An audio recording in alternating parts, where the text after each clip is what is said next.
I thought an interesting place for us to start might be how you got to know John and Ann Doerr. Yeah, this is, well, obviously I had known of them growing up, um, being something of an aspiring tech entrepreneur in the late 90s. John was obviously a household name, but I never knew them. But then a lot of folks know how Khan Academy got started. 2004, I started tutoring cousins. 2005, I started writing software. The whole time I have a day job at a hedge fund. 2006, started making videos. 2008, I quit my day job, set it up as a nonprofit. And 2008, I set up as a nonprofit. 2009, I quit my day job to see if hopefully someone will fund this thing, and not fund it from a venture capital point of view, but fund it from a philanthropic point of view. And I think anytime you do anything entrepreneurial, you have to have a little bit of delusional optimism that the world will conspire to make it work with you. And you quickly realize that sometimes it takes a little longer for folks to recognize maybe the opportunity. And I was about 10 months into that, had quit my job. We were living off of savings. We were out here in Silicon Valley, living actually exactly where I am now in Mountain View, and operating out of the same walk-in closet where I am right now. My wife was doing her fellowship in rheumatology. So we had a little bit of income, but anyone who lives out here knows that a resident or fellow's salary is not enough to support a family. And our first child had just been born. And, it was an incredibly stressful time for me, especially. And about 10 months into it, this is May, I want to say April or May of 2010, I get a $10,000 donation to Khan Academy, and I see who it is. Her name's Ann Doerr. I did recognize the name. I wasn't sure if there was a connection, but I told Ann, I was like, this is the largest donation that we've ever received. If we were now a physical school, you would now have a building named after you. And Ann said, "Oh, that's surprising." She didn't realize that I was just one guy trying to, to some degree make ends meet. And we ended up having lunch. Ann took me out to lunch at an Indian buffet restaurant on off of University Ave in Palo Alto, and asked me about what I hoped this would be. And I said, "Well, I want to educate the world and every language and write software and teacher tools and all the core academic subjects and grades." And she said, "Well, that's pretty ambitious." And I said, "Well, yeah, but we're making progress. It won't happen overnight." But I showed her the progress, and it was growing and all that. And then she said, "Well, I only have one question. How are you supporting yourself?" And I said, in the proudest way possible, "I'm not." and I can see she processes that. We part ways. And then I'm driving to my driveway in Mountain View about, I don't know, half an hour later. And I get a text message from Ann. "You really need to be supporting yourself. I've just wired you $100,000. And so that was a big deal. And the money was important, but actually more was the show of belief, because, Ann and John are very good people, and I know them very. They're essentially family to me now. Ann is our chairperson now, and they've supported Khan Academy much more since that first moment. But I think, and I'll probably deal with entrepreneurs like this all the time. I probably could have gone on savings a little bit longer, but really what was affecting me was, am I delusional for believing that this is a real thing? And when folks like Ann and John say, "No, this looks like a real thing. Like this needs support," when they believe in it, it gives you a lot of confidence that, okay, I wasn't delusional, or maybe fully delusional. But that's, and then ever since then, Ann joined, we had like a 3-person board at the time, and Ann joined it, and Ann's still our chairperson. And, I'm hopefully seeing them later this week. So yes, they've turned into family. Did you walk into the house and when someone wins the lottery, they get like the big check? Did you walk into the house to your wife and say like, "I can't believe, look at this"? Yeah. I mean, it was more of, It's got to be surreal. Yeah. I think honestly, it was more the fact that people as smart and as Ann and John really believed in this. And, my wife, I don't know if, she isn't doesn't know as much about the venture world and all of this, but I would tell her, I was like, "No, like Ann and John are like really legitimate people. Like for them to believe in this project really means a lot. Like that's a huge mark of confidence." So that was that was really, I'll be forever grateful to them, because I think for early entrepreneurs, that confidence is almost, I don't want to say more important than the money. I didn't start taking a salary from that even that moment. I think a couple of months later, when we became it kind of went into Khan Academy's bank account, and then it was a few months before I started taking a salary. But it was more the belief. When you were teaching your family, well, your niece, right? And then it turned Cousin was into my cousin. your cousin, and then it turned into more cousins, and then it turned into the whole family. At the time, you still wanted to be a hedge fund trader, correct? Yeah, I not a trader. I was an analyst. But yeah, same. I think in the back of my mind, I'll back up. In the late 90s, when I was an aspiring tech entrepreneur, and I was pretty early on at a couple of startups, and NASDAQ collapses. I'm like, oh, and it was, and you could imagine it was not a pleasant to be on the downside of a lot of these startups as post NASDAQ collapse. And I kind of told myself that I'm never going to be an entrepreneur. Like, I don't have the emotional fortitude to be an entrepreneur. And I said, let me just go to business school and figure out what I want to do with my life. And so I go, and there I discover that I like finance. I find that interesting. But it's one of these things, even though you tell yourself you want a safer path, I kept getting drawn to very entrepreneurial things. So the hedge fund I ended up working for after business school was like one guy, Dan Wohl, who was hiring his number two, who ended up being me. So it was still a very, when we were walking down in Boston at the time, walking down, in the Back Bay looking for office space and stuff like that. So that always appealed to me, even though I told myself that I'm not an entrepreneur. And so when this project started with my cousins, I immediately, part of my brain was saying, look, if I can just help my family, that's awesome. These are young cousins that I can connect with. I'm thousands of miles away, and it seems like it was benefiting them. But in the back of my mind, I was thinking, look, software scales, videos scale. If it's working well for my cousins, why couldn't it work for everyone? And so, even though, I wasn't like dying to leave the hedge fund job, it was a good job, it paid well, but this was where my passion, I wasn't one of those people that woke up every morning and said, oh, I want to raise even more money to manage and run a bigger fund, or, I am God's gift to investing, or whatever it might be. I didn't, those weren't my internal narratives. I enjoyed the hedge fund job. I thought I was, reasonably good at it. And I found it very intellectually interesting, actually. But the more that that nascent Khan Academy started to catch on, I realized that this was really where I derived a lot of energy. How do you define Khan Academy now? Well, on a very base level, you could define it as a nonprofit with a mission statement: free world-class education for anyone, anywhere. And the way that it manifests that today is it's a website, for lack of a better word, or an application. We also have application web apps and things, or mobile apps and things like that.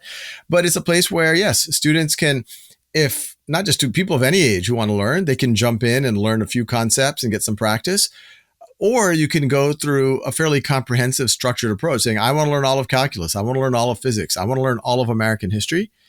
It can work outside of a classroom. It can work inside of a classroom. We have a bunch of teacher tools, etc. But when I think at a high level, if we surface out of the trees into the forest, I tell people that, I aspire for Khan Academy to be something that is the global education safety net, that no matter where you live, it could be rural Alaska, it could be you're a young girl in Taliban-controlled Afghanistan, and we have stories about that we are your lifeline because you don't have access to a calculus course otherwise. Or if you go to many mainstream public schools, you might not have access to a truly world-class course that's really at a rigorous level. You might not have access. In fact, most people don't have access to something that really personalizes to them and that can adapt to what they need. And so we want to be that global safety net for those who don't have. And then even if you go to the best schools and you have the best teachers and tutors, we hope we can raise the ceiling there, allowing that teacher to drive more personalization, for students to never be lost or bored, and to just always be on their learning edge. And, at the highest level, I used to be shy about saying this, but it's a little bit less delusional now. I do hope Khan Academy turns into a multi-generational, maybe hundreds of year institution one day. When I was starting this, obviously at that time I lived in Silicon Valley. We'd moved out from Boston because Dan, my boss's his wife, became a professor at Stanford. So that brought us out here to Silicon Valley in 2004. And being out in Silicon Valley, when you have something that's using technology that seems like it could scale and it's getting value, that everyone's natural impulse, including my own to a large degree, is like, oh, let's get some angel investor. Let's go off to the races there. And that can be a very good outcome. I'm very pro for profit, and there's all sorts of good things that can happen there. But a little part of me said, for something like Khan Academy, where there's so much positive energy from making it accessible to everyone and not having to think about a freemium model, et cetera. Now, we do have a revenue model now with certain districts, but for the most part, everything that we're doing is accessible to anyone for free. And, organizations that tend to have that bottom line that can last over many generations around a social mission are nonprofits. And so that was the thinking of going that route. I think you're far from delusional at this point to be able to make that statement. Sites used by 6 million unique students every month, 45 million total over the last 12 months, collectively solved over 750 million problems, about 2 million a day. It's available in more than 50 languages, over 190 countries. It's unbelievable. I mean, that's got to be sitting in the room that you're sitting in when you started Khan Academy, hearing this stuff. There's no way you can even believe it still, right? There's just no way. Yeah, if 2008 Sal or 2005 Sal, yes, heard those types of numbers, et cetera, or even like a lot of the narrative of how Khan Academy grew, it would be like, wow, that won't really happen. That's way too delusional thinking. That's a dream if that happened. With that said, now that we're here, it's not like I'm able to spend a lot of time where I maybe allow myself a lot of time to look back and wow, we're doing better than 2008 Sal would have predicted, because as large as those numbers are, they really are a proof of concept relative to the need. Those numbers need to be more like 2 billion students in the last year, and not just showed up, but hopefully we can meaningfully move the dial for them. So, and hopefully move it in richer ways. Obviously, a lot going on with AI, et cetera. And AI also introduces challenges. As a nonprofit, I remind myself that look, we're not here to compete with people. At the end of the day, if someone else can solve the problems we're trying to solve better than us, God bless them. We don't need to exist. But I am competitive. I do want to prove that Khan Academy can defy a lot of stereotypes about nonprofits and their nimbleness and innovativeness and a talent that they can attract. And I also think that if we don't step into the opportunity, the people who do might not be fully focused on driving equity, making it accessible to everyone, or driving real pedagogy. The education sector, especially, the incentives are very strange. And so we want someone with a true north to be in that game. So yeah, in an AI world, how do we make sure that we take advantage of this inflection point, as opposed to being, on the victim side of it, on the side of becoming, irrelevant because of some of this technology. Because if we use it well, we're going to be able to fulfill our mission even better. Putting a pin in the AI thing for a second, before I return to it, you mentioned that you didn't think you had the emotional fortitude to be an entrepreneur. Can you maybe articulate what you think that emotional fortitude is? It's an emotional roller coaster when you're an entrepreneur. In the early days, it's oftentimes existential. Back in 2009, 2010, I was living off of savings. Our first child had just been born. I did not grow up particularly well off, and so I had an internal narrative that I wasn't going to live in financial insecurity the way that we had when we were growing up, and so when you start dipping into your savings and what used to be a down payment for a house stops becoming a down payment, that introduces incredible stress. Then you have the other element. Most of us think that we're pretty good at not being swayed by social pressure. But the reality is, if you're doing something that people in your friend circle or your family are looking like, is this guy crazy? Like, he just gave up a good job. He's doing some kind of nonprofit thing, videos and software. He's giving it away for free. Like, it just didn't make sense. So it sounded like I had a lot of friends from business school saying, "Oh, that's a great business model you got there, Sal. Like, we're gonna." So I think it was even harder that it was nonprofit. But yeah, it really hits you hard in the gut. And honestly, the only thing that kept me going was I would read these letters from folks, and I'm like, no, this is really helping people. There's real value being created here. I just have to stick to it. Now, I gave myself a contingency plan. If after a year it didn't work out, I was going to go try to get a job, see if I could get my old job back or get some other job. But I wasn't going to give up on it, because at least this effort, I felt was going to find its moment, whether it wasn't when I quit my job or not. Now, if I was working on something that I wasn't personally passionate about, like if it was just some kind of like, I felt like I invented some widget that would make this part of a business workflow more productive or something like that, for my my psychological makeup, I would have had trouble sticking to that. But yeah, but then even once you start to get some degree of traction and success, it's a little bit of paranoia of like, hey, I don't want to be a flash in the pan. Every day there's ups and downs. When you are, I'm a big fan of Stoic literature, of Vedic literature, where there's a lot of Buddhist literature where you shouldn't get attached to things. You shouldn't identify too strongly with things. But no matter how much I can say that, and no matter how much I meditate, it's hard to disattach yourself from the thing that you're trying to make happen or trying to create. And it will lead to sleepless nights, and it will lead to, ruminations and anxiety. And all of that is very unpleasant.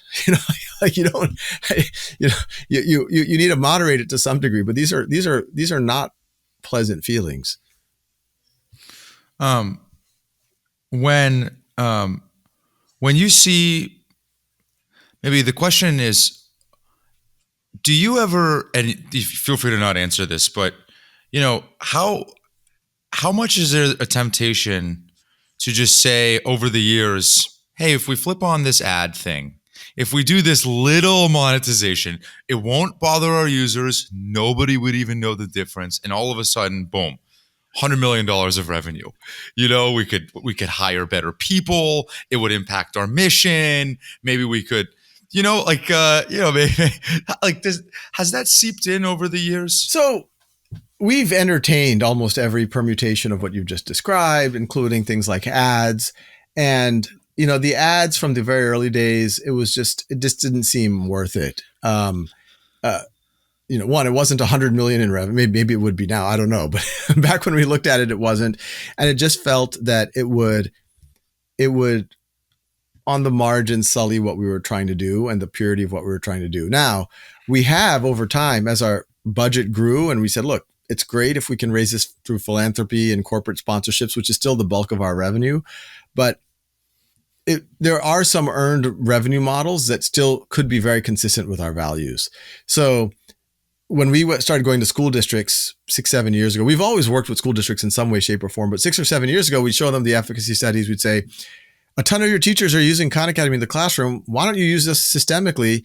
They would say things like, well, we believe you. Almost every superintendent had someone in their family who was using Khan Academy, but they said, we need support, training, integration with our rostering systems, district level dashboard, essentially all these enterprise features that take resources on a one-off basis. And so that's when we did create a Khan Academy district model that districts do pay us $10 per year. Once again, the core Khan Academy, the content, everything is free. But if the districts want this enterprise type stuff, they pay us. And my narrative for why that is consistent with our mission is it's still free to those students. And if, the source of the funding, instead of it being philanthropy or corporate funding, it's coming via the government through the districts. And the other thing we've realized is if you don't do that, you're not going to reach some of the students who need us the most, who might not otherwise use us. When you just put something out free and put it out into the world, it tends to draw the people who know about it the most. And, if you go around Silicon Valley amongst families that are making a ton of money, are you using Khan Academy? You have very high percentage say, yes, absolutely. My kids are dependent on it, whatever. If you go to many parts of the country or the world, places of high poverty, et cetera, And if you say, do you know about Khan Academy? Some places people still know about it, but a lot of parents or students are like, what is that? And the only way we're going to reach them is if their school systems use us systemically. And the only way we can do that is if we do the support, the training, et cetera. So yes, we are open to ways that could generate revenue, but that don't undermine our values as a nonprofit. Is there a world, if you take that to the logical extreme, where just the fact of generating revenue could undermine the values of the nonprofit? I don't think so. As I point out to a lot of folks, not for profit does not mean not for revenue. We know many not for profit institutions. Down the street you have Stanford. They're happy to charge you tuition to show up there. So those don't mean the same thing. But part of our mission literally has the word free in it. Free world-class education for anyone, anywhere. And free is another way of saying we're going to try to make this as accessible as possible, so that someone's income is not a barrier. Now, we are discovering that there are revenue models that we don't think violate that. One is, hey, a district wants more professional development and support, et cetera. We can charge them a nominal amount, still free to the student. Now with generative AI, the compute costs, it's significantly more than the cost of serving up a web app. And so we've had to charge for that. But once again, it's coming through the district. But we also got a huge a compute grant from Microsoft to give away these tools to teachers. So we're always looking at ways that we can make it as accessible as possible. One thing that we are discovering is our brand, because of that purity, hopefully, it has a lot of value for folks, including potentially corporate partners, et cetera. And so there are things that we're exploring where a partner leverages us in a certain way, but it's being done in a way that's completely consistent with our values, but it also benefits them. And then there might be some revenue involved.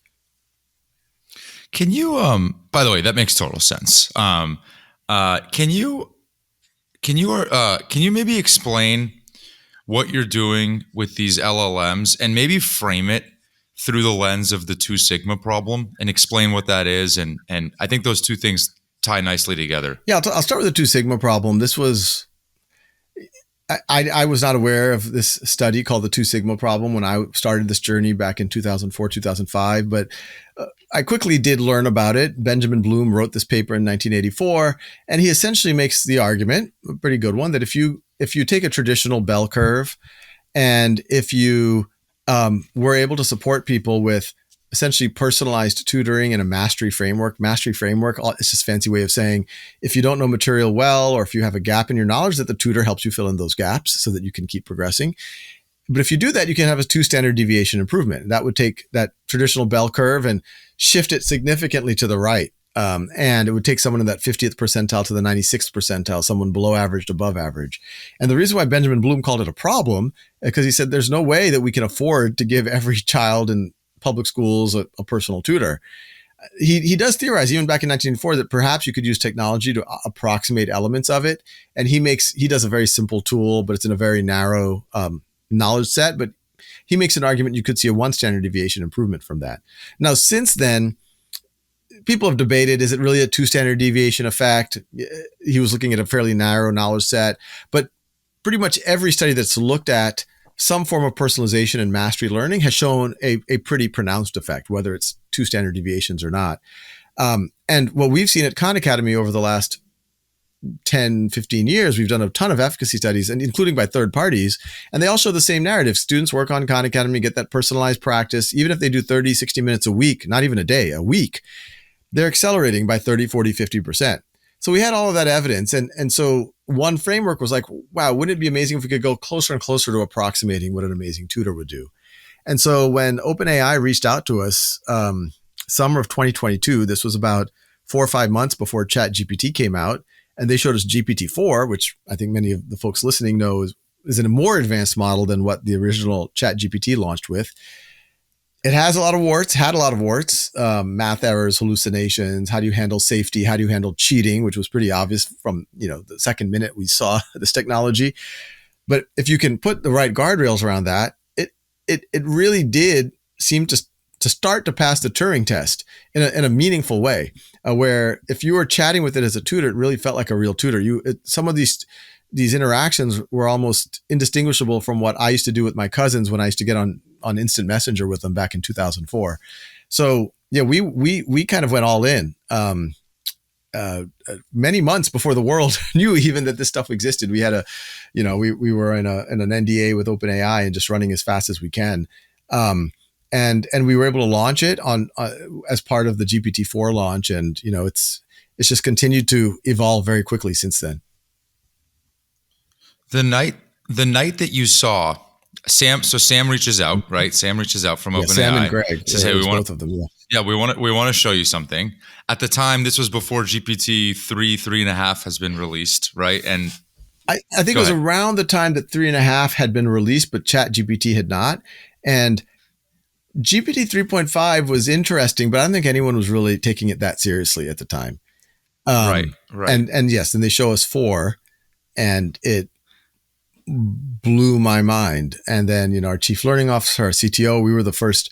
I think we were amongst the first people outside of OpenAI to see it. And like, I remember that first weekend they gave us access. It felt like, we were talking to an alien, and we were the only people who knew about the alien.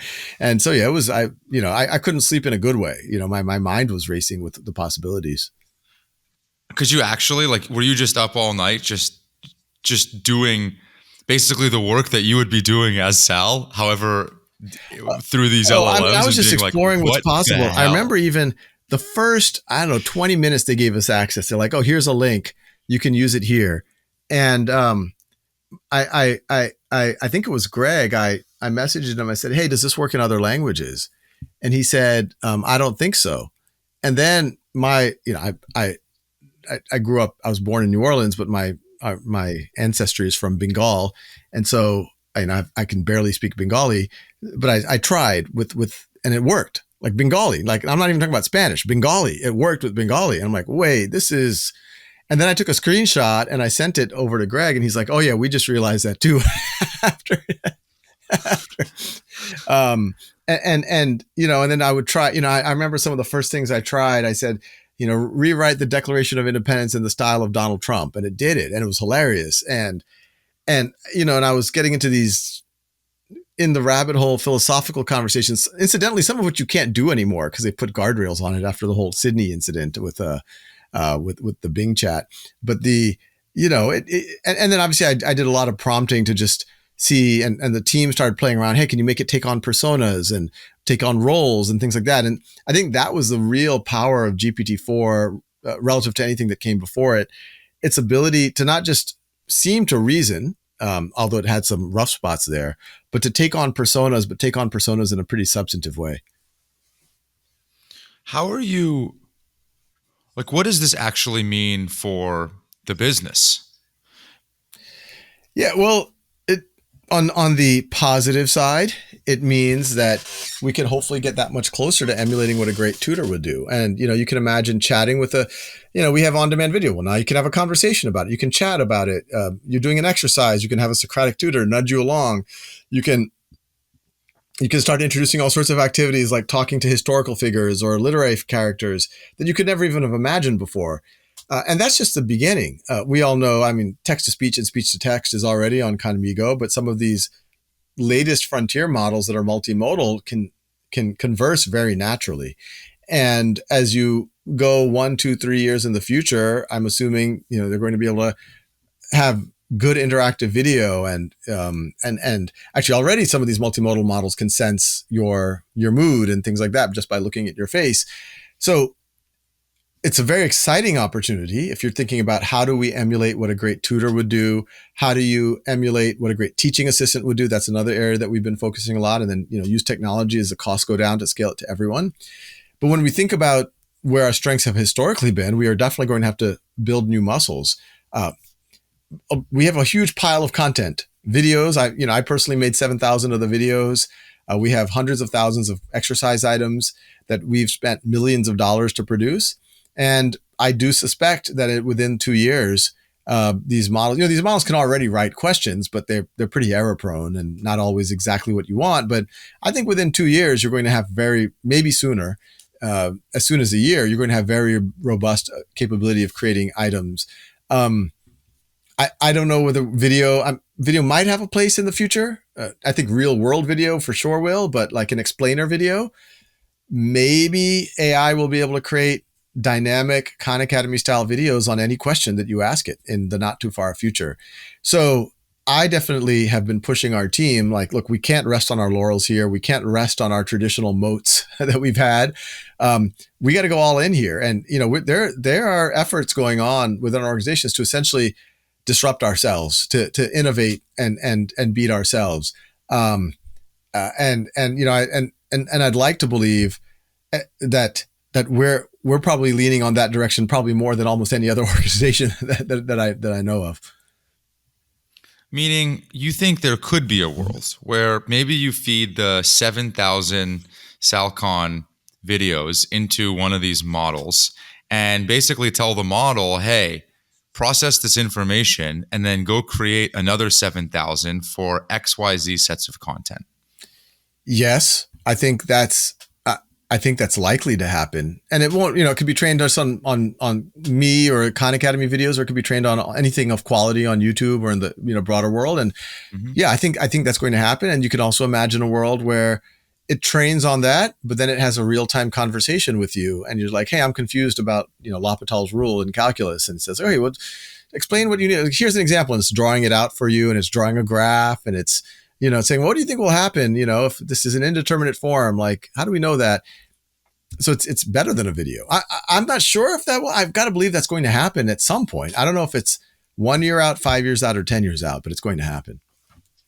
What's the there's actually a lot of the bear case discussed in education around AI. Maybe can you steelman the bear case around how the educational industry, maybe sans Khan Academy, is talking about it and thinking about it? Yeah, I mean, the most obvious fear is around cheating, and it's a legitimate fear. And anyone who says that they have an AI detector, like a plagiarism detector, they're selling snake oil. It is so easy to get around that. Anyone who claims that they can detect AI writing is deluding themselves.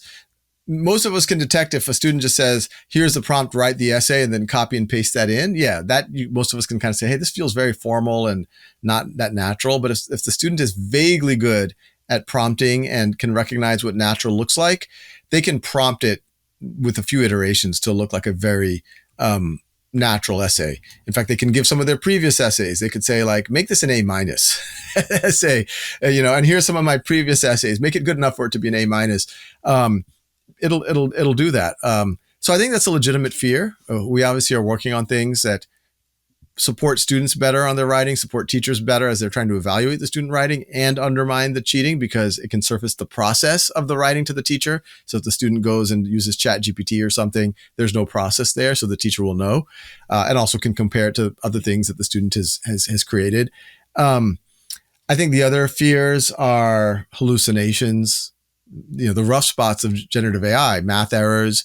There's definitely fears warranted, since you said steelman, these are legitimate fears around you give a middle school student, and if I were to stereotype a little bit, a middle school boy access to something that they can type anything, they will quickly test the limits of, what any Red Hat team would do in terms of vulgar language. Not any boy, but some boys. I know there's many well-behaved ones, but but we see it.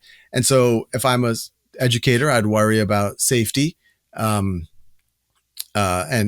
privacy. If a student is talking to this, what can that data be used for? Can it be used for training the broader model? And then can there be privacy violations, et cetera, et cetera? So those are the legitimate fears that folks have. Of the 7,000 videos that you said that you created, 7,000-ish, how many, how does that average out into a given week or a month? It's if you take 7,000 videos over roughly 14, 15, 16 years, it's about 500 videos a year, 400 or 500 videos a year. So, on average, I guess it's been about 2-ish videos per working day. But the way that it really works out is sometimes I'm in modes where I'm doing a lot more, working with our product team or fundraising or doing external things like I'm doing now. And then I do try to clear up days blocks where I can do 5 to 10 videos in a day. Once I'm in the zone, so to speak. I do less of this now than I used to. Back in the day, 10, 15 years ago, that would be many of my days were like that. Now, I do them here and there. So I'm probably down to closer to about 200 videos a year now. Because I'm trying to just fit in between meetings and fundraising and whatever else. Why even keep doing the videos? Well, there's an immediate need, regardless of what AI is going to be able to do, as we make Khan Academy work, let's say with the Texas standards or the Florida standards. We're creating new exercise practice content, and then we want new videos. And I'm pretty fast at them. And at the same time, we do have other folks who've made videos in some of the sciences and the humanities, especially, but I've always cared deeply that our video content does not feel overly generic, that it does not feel scripted. It's been amazing actually how hard it is to find. You can find a lot of folks who can create content that looks professional and hits the standards, but they need to script it. And they need to, and it's not bad, but it doesn't feel as natural and as organic, and you don't feel quite the same connection. So I'm not saying I'm the only person on the planet who can do it. But what I am saying is, as we've had to do more content, hey, Sal, and we have several other people on the team who've gotten good at making Khan Academy style videos. As long as that's not the capacity bottleneck, let's just keep doing what we have to. But yeah, I do think about in a year or two, how relevant will the video content be? I think it will be somewhat relevant, but there will be other options. After video like 3,000, did it start to feel like a chore to you? Like, oh gosh, I have another video to do? For the most part, no. And I tell everyone, I tell this to myself, I tell this to the team, like, don't do it if you're not excited about doing it. And so yes, I do get these video requests where there's some niche standard from like the Florida standards that we didn't quite cover before. And it's maybe not the most interesting topic in the world, but I'll get myself excited about it. And I'll say, okay, let's do this worked example, or let's see how we can connect the dots here. But I'll definitely make sure that I'm excited about it and I'm in a good mood before I record. And there is a certain satisfaction. I mean, this is another way to answer your previous question about why do I still do it? There's a certain satisfaction about video creation, because in a day, in a good day, you can make 5, 6, 10 videos. You put them out there. You felt like you made forward progress. You get immediate feedback from the world, hopefully positive, but also constructive sometimes. But you feel like you've made a little bit of dent. Well, sometimes when you have to operate at a managerial level, you're doing things that have huge scope and that have huge implications over 6 months, over 1 year, over 5 years. But you don't always get that satisfaction that you just made a positive dent today. So I think there's that satisfaction element too. And do you find that you still have that satisfaction? Like, meaning if you don't get if you don't feel like you're up for doing a video in a given day, you're just not going to do it?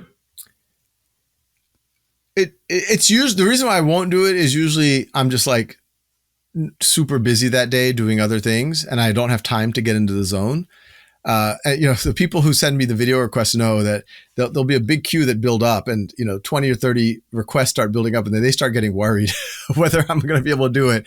And then I'll clear out a couple of days and I'll usually catch up. So, but yeah, the mood does matter.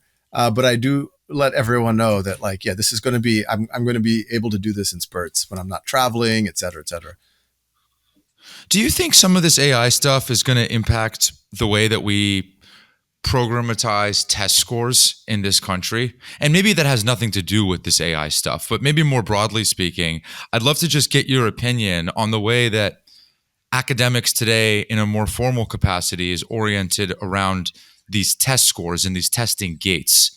Whereas, now because of resources like Khan Academy, there's so many other ways to learn that aren't necessarily applicable to maybe some of those tests. Yeah, well, first of all, when people dump on standardized tests, I always ask them, like, what part do you not like, the test or the standardized? You need to measure things to know where you are, and ideally they're standardized so that you can compare, you can benchmark, measure growth, etc. Um, with that said, I think what people are really critiquing when they critique standardized tests is standardized tests. No test is perfect. You're sampling what someone knows, usually in a very narrow way. Most standardized tests, because they need to be easy to grade and they need to be standardized, they tend to lean in on multiple choice, or just a very particular one right number answer type of thing. They don't have free response. They don't allow you to do more open-ended things. And so they're narrow. And people fear, and I think this has happened, that, well, especially in places where people struggle to even perform on these narrow tests, the schools get narrower and narrower just to optimize that. And that actually seldom actually works. But that's what tends to happen. I think there's a couple of things. I think there is a value to traditional standardized tests as long as you put them in the right place. Universities are starting to realize that things like the SAT and ACT are coming back because they realize that they are predictive in combination with other things of how ready for college someone is.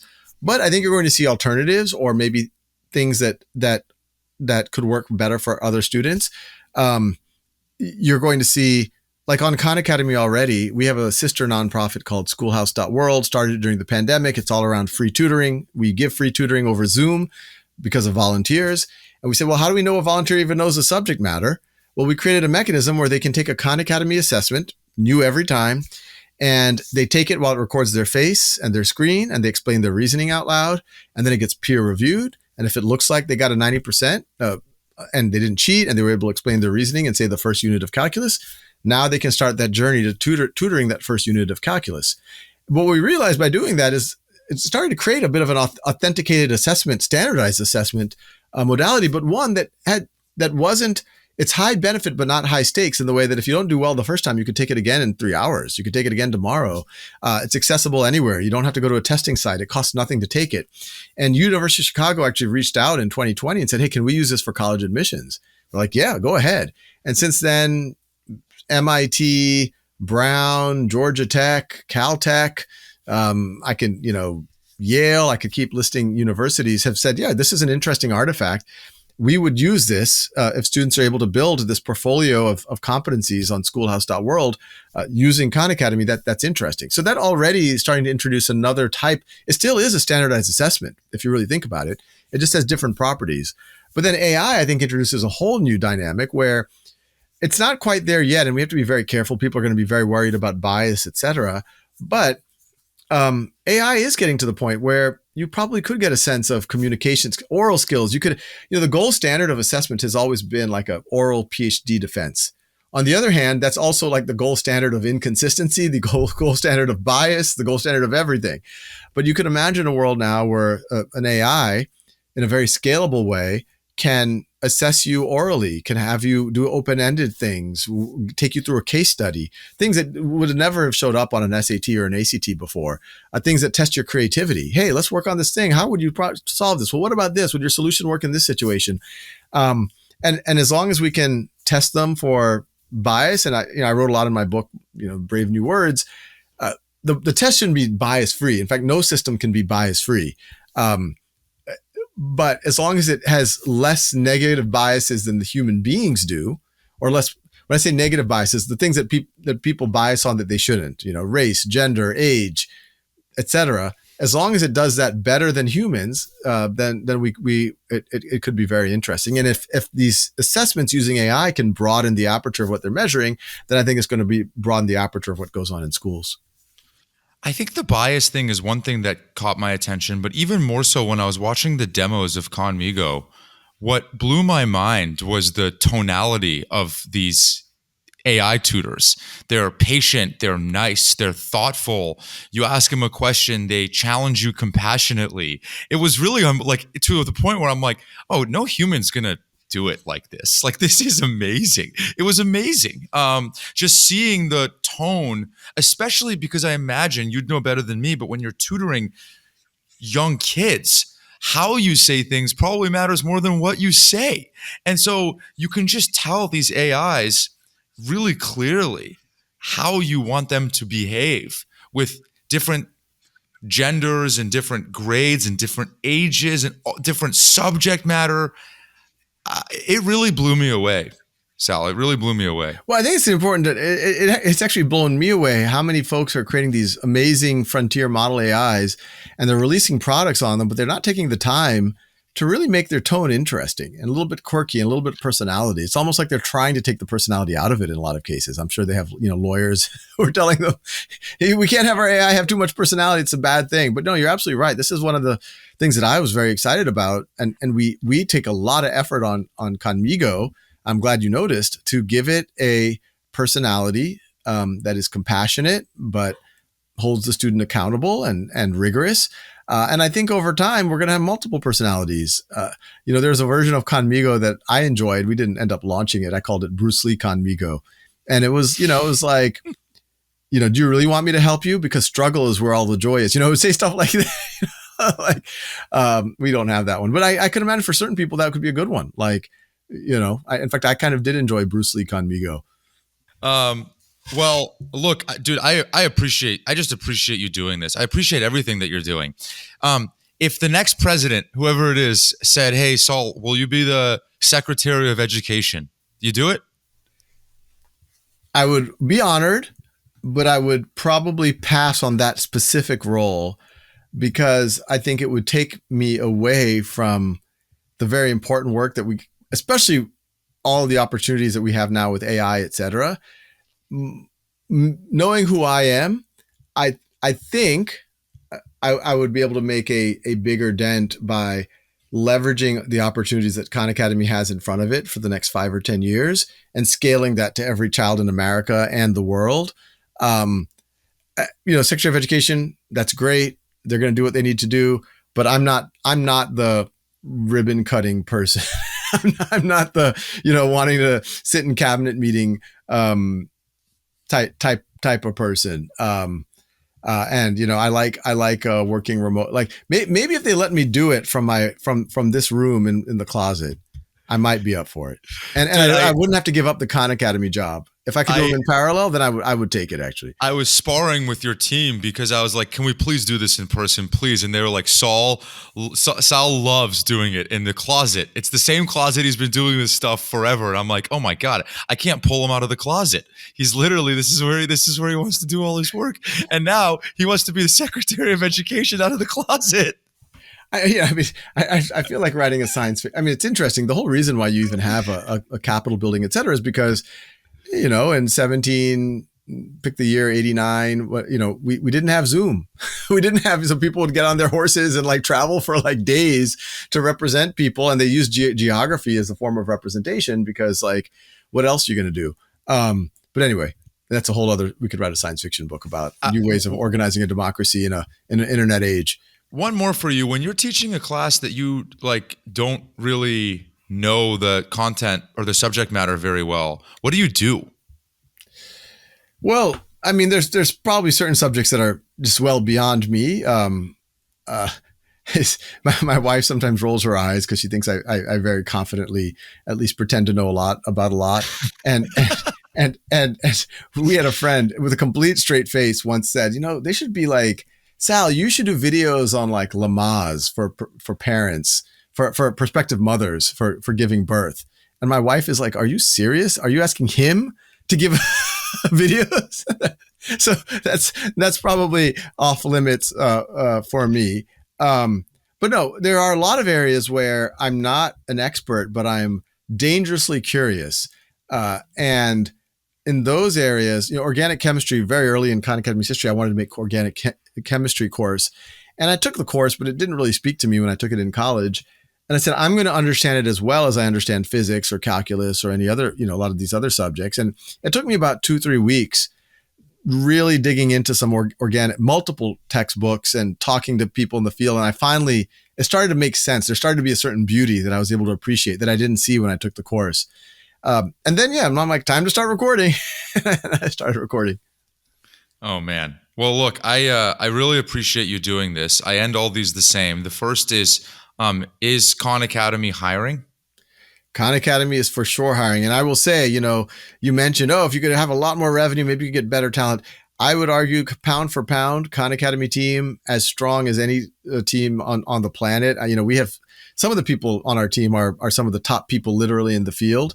But yes, we are hiring, and we're always looking Well, for more great especially on talent. the, sorry to interrupt you, but like, especially on like the software engineering side, Mhm. speaking of John Doerr, let's say they were an early software engineer at like a Google or an Amazon, and they're post economic at this point where they've made all their money. This is kind of the dream job in many respects. And then you fast forward to some of the AI work, and now it's like both the dream job for through the mission and also through the technology and the actual work.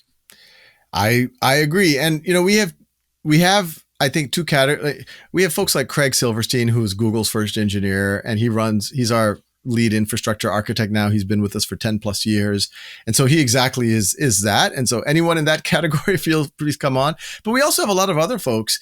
I give an example like a John Ressig, who was creator of jQuery. One of the most famous programmers in the world. He didn't make millions and millions of dollars in some kind of an exit. But I think when people are that skilled at what they do, they want to use their skills for social good. And as long as they can get paid, we pay better than most people think a nonprofit would pay. You could look it up on our 990s, et cetera. But we're not going to get, we don't have stock. You own as much of Khan Academy as I do. No one owns Khan Academy, but we do try to pay very well from a cash compensation point of view. And, we're able to get some really, really, our yield on offers right now, I think, is pushing 90%, which is, and these are all people who, for the most part, have offers from Google and Microsoft and Meta and Apple. And we're getting about 90% of them. Has John Doerr ever come on a recruiting call with you? I'm trying to think. If not, sign him up for one. Well, I've been on a recruiting